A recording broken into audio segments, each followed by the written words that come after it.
اعزاز کی بات ہے کہ میں اس سیشن میں اپنی چند معروضات پارلیمان جنوبی ایشیا میں اس کے بارے میں پیش کروں گا۔ کچھ باتیں تو صبح کے سیشن میں ہو گئی، میں کوشش کروں گا کہ اسے ریپیٹ نہ کروں۔ میں نے ان 8 ممالک کا سروے کیا۔ انڈیا کی پارلیمنٹ اس اعتبار سے قدیم ہے کہ برصغیر میں جب نظام متعارف کرایا گیا تو رفتہ رفتہ ارتقا کرتے ہوئے ہم سینٹرل لیجسلیچر اور پھر بعد میں کنسٹیٹوئنٹ اسمبلی تک پہنچے۔ انڈیا کے 2 ایوان بالا جو ہے اس میں 250 اراکین ہیں جسے راجیہ سبھا کہتے ہیں، اور قومی اسمبلی یا جو لوک سبھا ہے اس میں 543 ہیں۔ صوبوں میں بھی 2 ایوانی مقرنہ موجود ہے، کم از کم 6 ریاستوں میں، جس کی مثال ہمیں امریکی وفاق میں یا جرمن وفاق میں بھی ملتی ہے۔ 1950 سے ایک دستور کے تابع چلے آ رہے ہیں۔ 1977 میں کچھ ترامیم ایسی ہوئی۔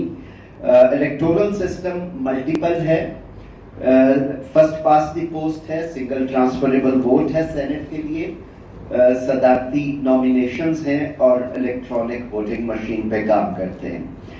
66% ووٹر جو انڈیا کی ووٹر لسٹ پہ ہے 912 ملین میں سے اس کی عمر 35 سال سے کم ہے، جو کہ ایک نوجوان ووٹر ہے۔ 12% کے قریب وہاں خواتین ہیں لوک سبھا میں، اور 11% کے قریب ہیں راجیہ سبھا میں۔ یہاں یہ وضاحت ضروری ہے کہ جس طرح ہمارے ہاں مخصوص نشستیں پارٹی لسٹ پہ دی جاتی ہیں، وہاں یہ تصور نہیں ہے۔ انڈیا کی ہیومن ڈیولپمنٹ انڈیکس کو دیکھیں، اس کی اکانومی کو دیکھیں تو ہمیں بہت کامیاب مثالیں ملتی ہیں، لیکن سیاسی طور پہ وہاں پہ ہمیں جو رویہ نظر آتا ہے وہ ماضی میں تھا کہ جب وفاقی سطح کی سیاسی جماعت پارلیمانی اداروں میں نہیں پہنچ پاتی تو ریجنل سطح کی سیاسی جماعتیں آتی ہیں اور بہت عرصہ تک وہ الائنسز کی صورت میں کام کرتی رہی، اور بالآخر ایک مذہبی رنگ میں رنگی ہوئی سیاسی جماعت کو آگے بڑھنے کا موقع ملتا ہے۔ افغانستان میں کیونکہ وہاں گرچہ صدارتی نظام تھا، 2 ایوانی مقرنہ تھی، لیکن اب وہ مرحوم ہو چکی۔ آج کل وہاں پہ 30 رکنی لیڈرشپ کونسل ہے، اور سن 2007 میں کیونکہ اس نے 60 میں شمولیت اختیار کی تھی تو اس لیے اس کے تجزیے کو میں نے اپنے پیپر کا حصہ بنایا۔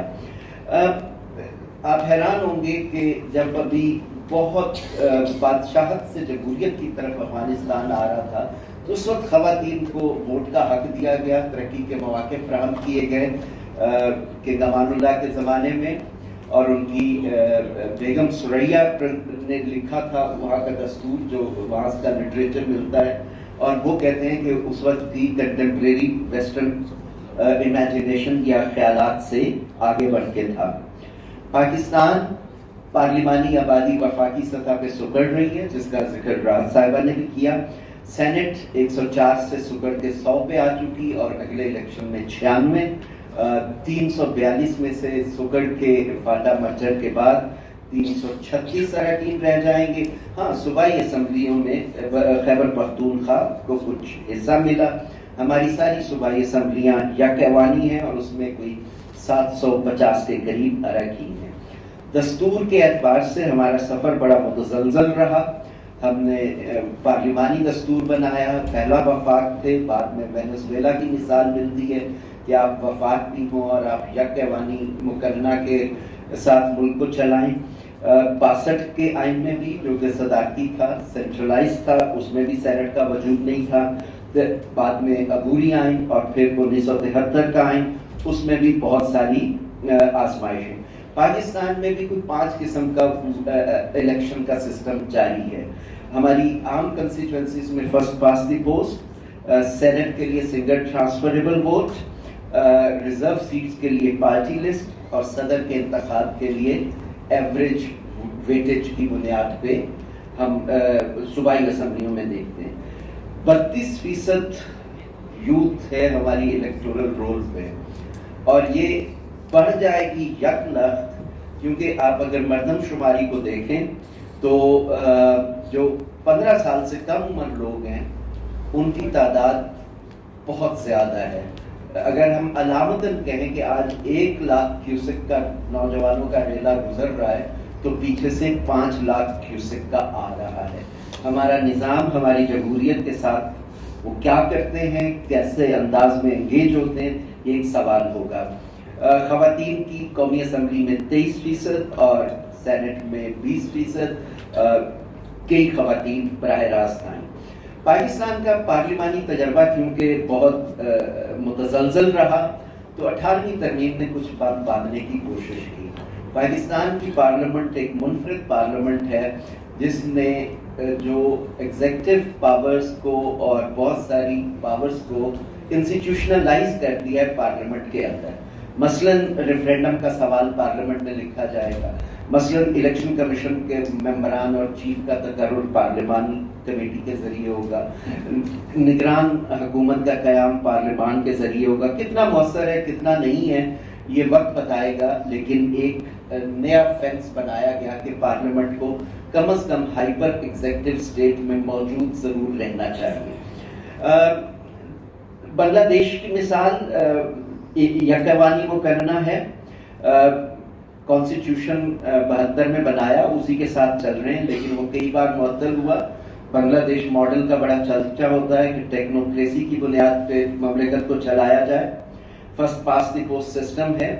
سری لنکا اگین یونیکیمرل ہے اور ایک سے زیادہ دساتیر کے نیچے رہ چکا ہے. نیپال بادشاہت سے جب آیا جمہوریت کی طرف تو بڑا یونیک ہے کہ وہاں پہ ایتھنیسٹیز کو بھی لوکل لیول پہ نمائندگی دی گئی ہے نظام میں, اور 2 ایوانی مقررہ بنائی گئی ہے. مالدیپ سیاسی نشیب و فراز کا شکار رہتا ہے.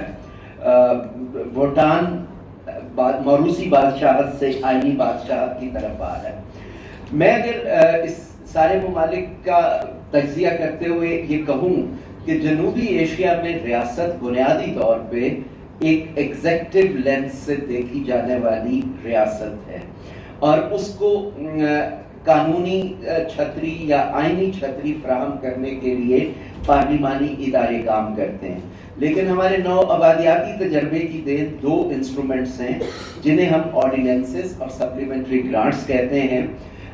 آرڈیننسز اگر آپ نو آبادیاتی دور میں دیکھیں تو صرف اس وقت بر صغیر میں نافذ کیے جاتے تھے جب ہم جنگ عظیم اول اور جنگ عظیم دوم سے گزر رہے تھے.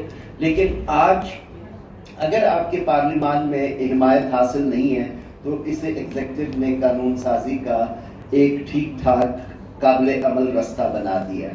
دوسرا, دستور میں لکھا ہے کہ پارلیمنٹ کی منظوری کے بغیر آپ 1 ٹکا بھی خرچ نہیں کر سکتے, 1 روپیہ بھی خرچ نہیں کر سکتے.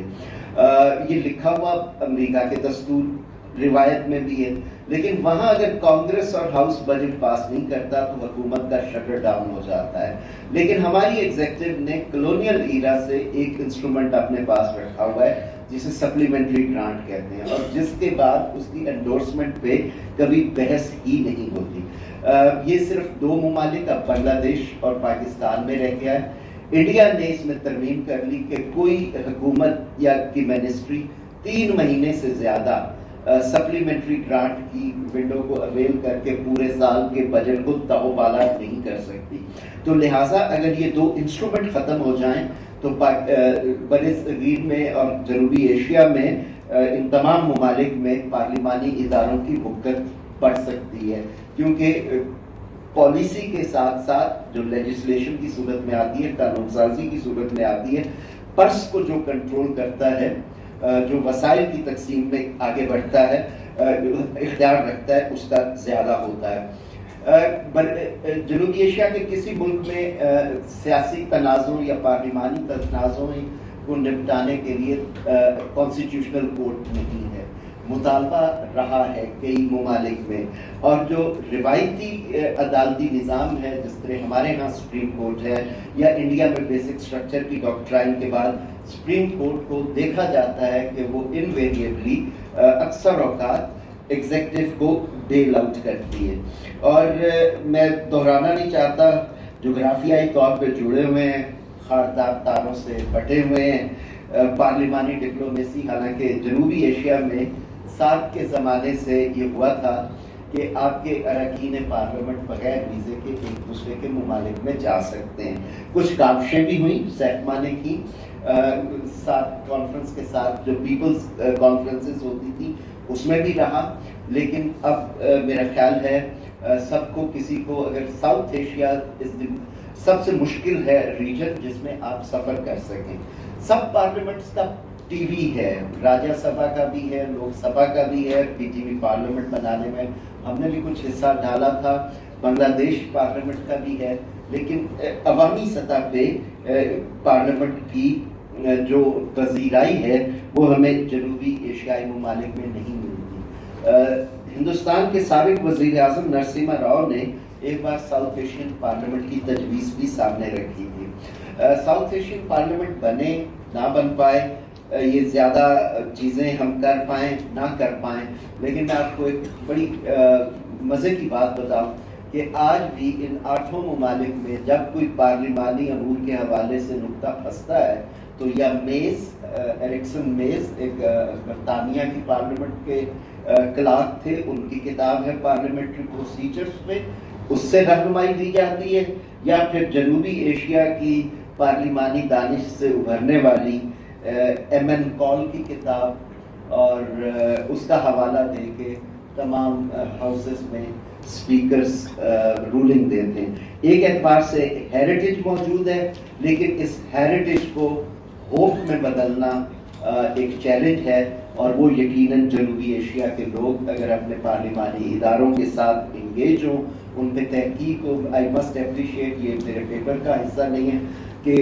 اس ڈپارٹمنٹ میں ڈاکٹر محبوب صاحب نے، مجھے بڑی خوشی ہوئی، بہت سارے اسٹوڈنٹس پارلیمانی ٹاپکس پہ ریسرچ کر رہے ہیں. ہمارے یہاں پڑھایا نہیں جاتا، ہمارے یہاں ریسرچ نہیں ہوتی. اگر یہ ہوگی تو شاید ہم ان اداروں میں اپنی آواز کو بھی اپنے ووٹ سے بڑھ کے ڈپازٹ کروا سکیں. بہت بہت شکریہ.